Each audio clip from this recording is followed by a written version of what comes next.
السلام عليكم ورحمة الله وبركاته. ازيكم يا كل حبايبي؟ عاملين ايه؟ يا رب تكونوا بخير. وحشتوني من الفيديو اللي فات لفيديو النهاردة. وشكرا جدا جدا لكل الجماعة المشتركين معايا الجداد، وكل الجماعة اللي بيدعموني وبيحطوا لي اللايك وبيكتبوا لي كومنت حلو زيهم جدا زيهم كده. ربنا يبارك فيهم يا رب ويسترها معاهم. وبشكركم جدا جدا، واهلا بيكم بقناتي الجميلة المتواضعة. النهارده بقى هنعمل صينيه بطاطس.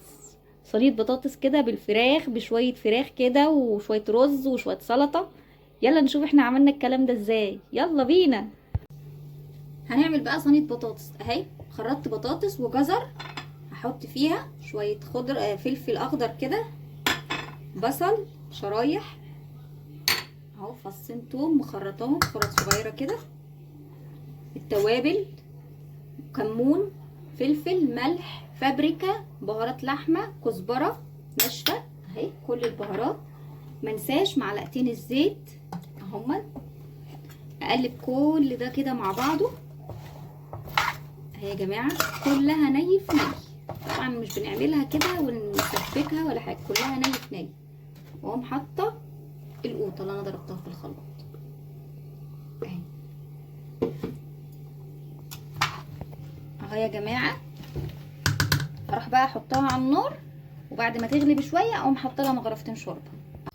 جبت بقى حله، انا كده حطيت البطاطس في الفرن بقى تاخد وش حلو كده، وعليها الفراخ تاخد وش حلو كده في الفرن.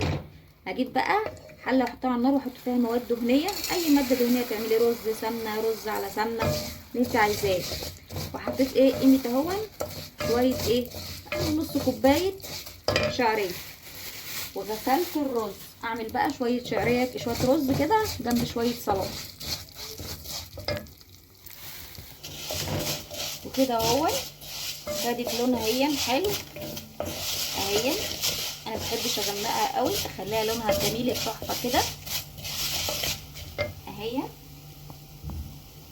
اهو. حاطه جماعه المبتدئين الرز سهل جدا جدا، واقوم حاطه عليها الرز اهي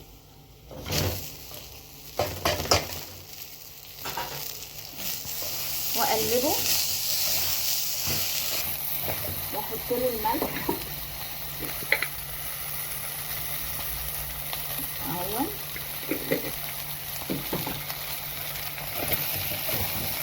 واقلبه بقى واحط له ميه.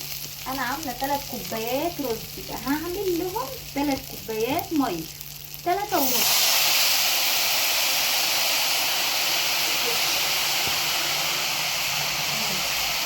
انا عشان بعمله بقى كتير فعارفه بالويم. انت عايري عشان اول مره تعملي الرز، عايري بالكوبايه، الكوبايه اللي انت عامله بيها الرز هي اللي تعايري بيها الميه اهو يا جماعه.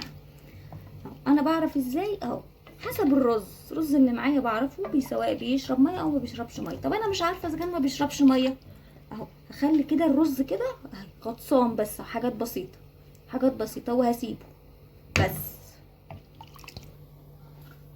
اهو. بقى يا جماعه نشوف الرز اهو، بسم الله ما شاء الله اهو استوى اهو. اعرف ان هو استوى ازاي؟ اول ما الاقيه ملى الحله اهو، نفش كده وزاد وملى الحله اهو. سهل جدا جدا. الجماعه المبتدئين اللي بيقولوا ما بنعرفش نعمل الرز اهو، ومفرفر وجميل اهو اهو يا جماعه. نغرف بقى اكلنا يلا. وبكده يا جماعه نكون خلصنا الغدا بتاعنا الجميل البسيط جدا اللي ما خدش وقت اهون.